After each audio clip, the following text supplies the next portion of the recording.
Good day, welcome. This is your Daily Med with Lady V.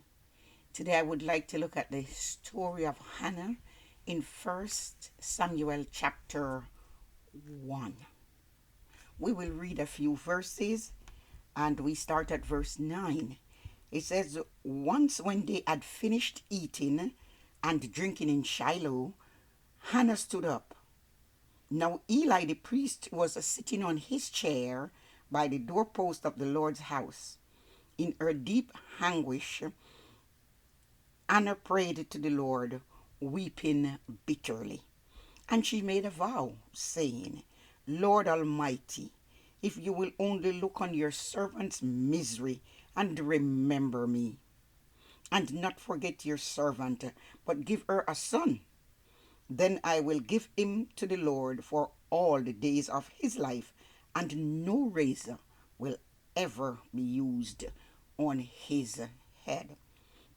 She kept on praying the Lord. Eli observed her mouth. Anna was praying in her heart, and her lips were moving, but her voice was not heard. Eli thought she was drunk and said to her, How long are you going to stay drunk? Put away your wine. Not so, my lord, Hannah replied. I am a woman who is deeply troubled. I have not been drinking wine or beer. I was pouring out my soul to the Lord. Do not take your servant for a wicked woman. I have been praying here out of my great anguish and grief. Eli answered, Go in peace, and may the God of Israel grant you what you have asked of him. She said, May your servant find favor in your eyes. Then she went her way and ate something, and her face was no longer downcast. We will see from the story further on in the scriptures that Anna is the wife of Elkanah, a woman who is in anguish and asked God to remember her. Why? Because she was barren. Even though she was the favorite wife of her husband. Her name says that she was gracious. Her name means grace. But at this time, she had anguish and bitterness in her soul because her adversary, Penina, provoked her continually.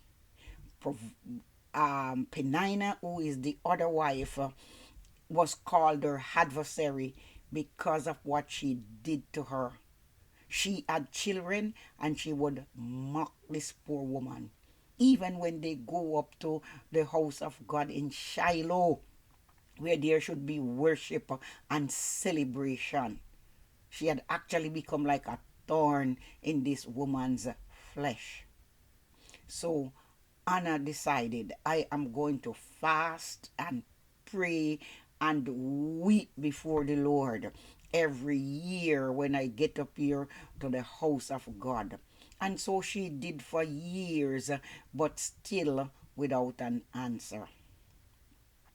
So her husband sought to console her and to support her in her trial. In verse 8, he says to her husband Elkanah would say to her, Hannah, why are you weeping? Why don't you eat?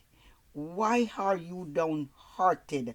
Don't I mean more to you than 10 sons?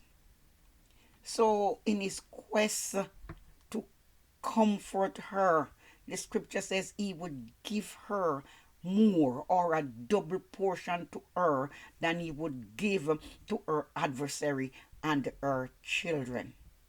But still, the material thing that would not satisfy the anguish that was in her soul because she was barren. She herself did not have any children.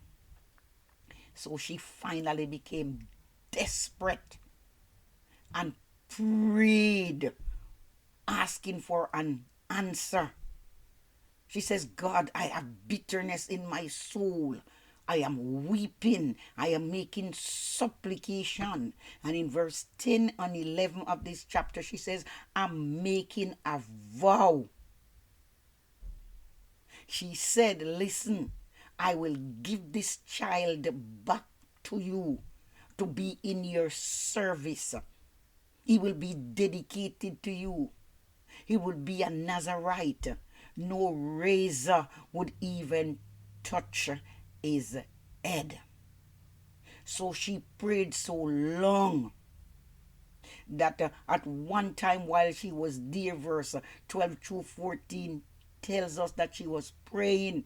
No words were coming out of her mouth. And the priest Eli saw her. And he said, Lady, you are drunk. Put away your drinking, put away your wine. She said, not so, my Lord. And she convinced him of her sincerity in prayer for a child. When he realized, he says, listen, I am going to bless you. Your prayer will be answered. Your petition will be granted. So there he was making a promise. He was assuring her, and he was also prophesying that God would give her what she was asking for. And she knew within her spirit, she had that witness that her prayer had been answered. So the scripture said she was sad no more. She believed now that her prayer has been heard and God has remembered her. So she conceived and bore a son. Exactly what she asked of God. God, give me a son. And she called his name Samuel, meaning God heard her. And this son was a prophet, a great man of God. And when he prayed, God heard him. That's what his name means. That's what it represents. And so the scripture says that she stayed home, nursed him, and when she weaned him as she has promised, she took him back to the temple to be devoted to the service of the Lord. She says, forever. She received inspiration and prophesied on the occasion of giving Samuel to the Lord. The scripture says she would bring him a new coat now every time she goes up to the temple from year to year. On the other occasions when she went up from year to year, she would be in sorrow of heart, being perplexed by her adversary Penina. But now she's bringing her son a coat from here to here, and watch him as a little boy do service for God. God blessed her for the loan of her firstborn son.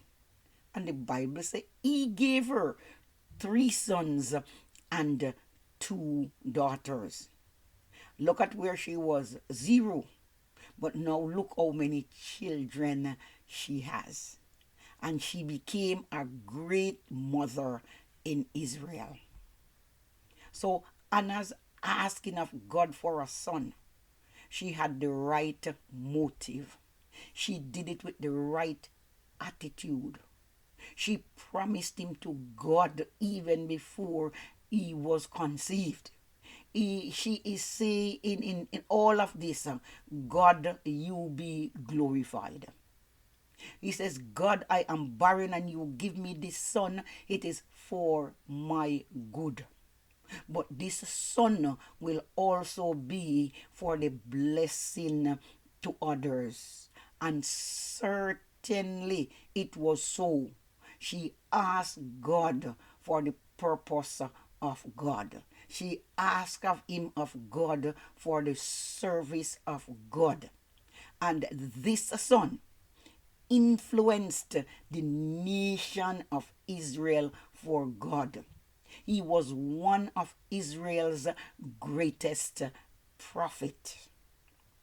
He was a priest also and a judge in Israel. She had faith in God.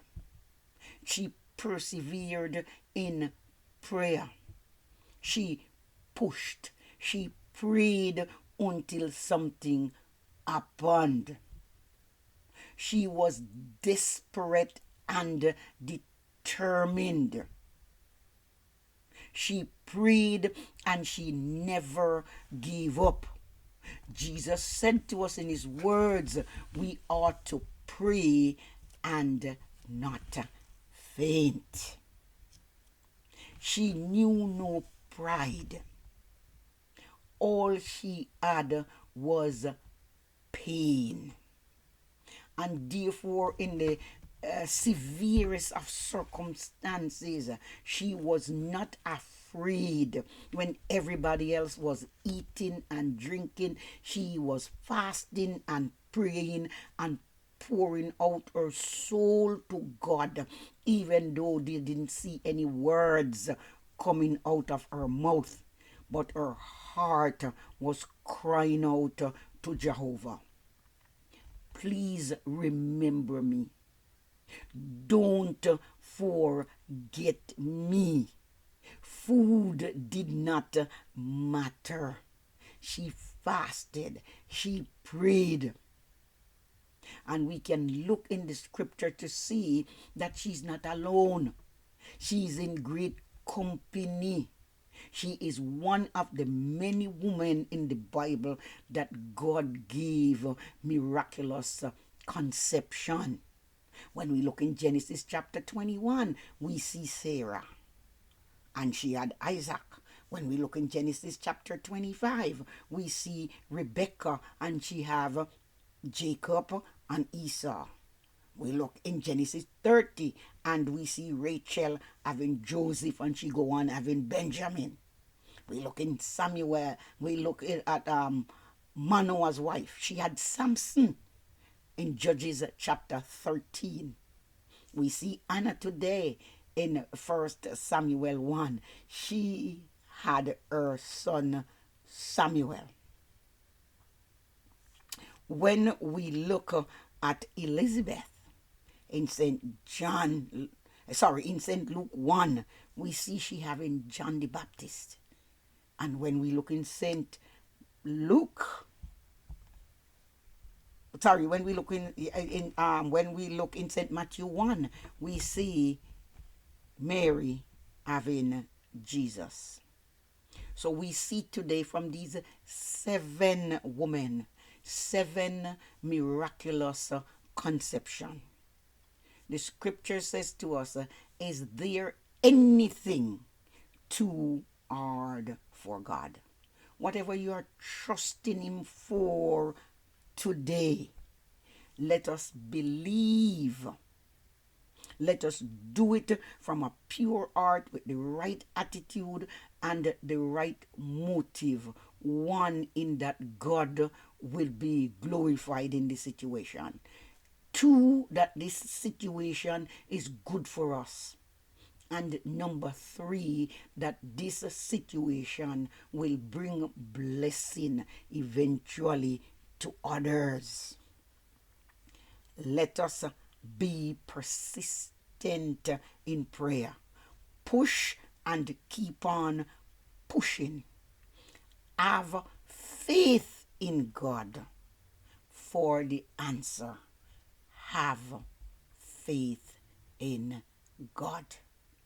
and He will do it for you. God bless you. Thank you again for watching, and may God bless.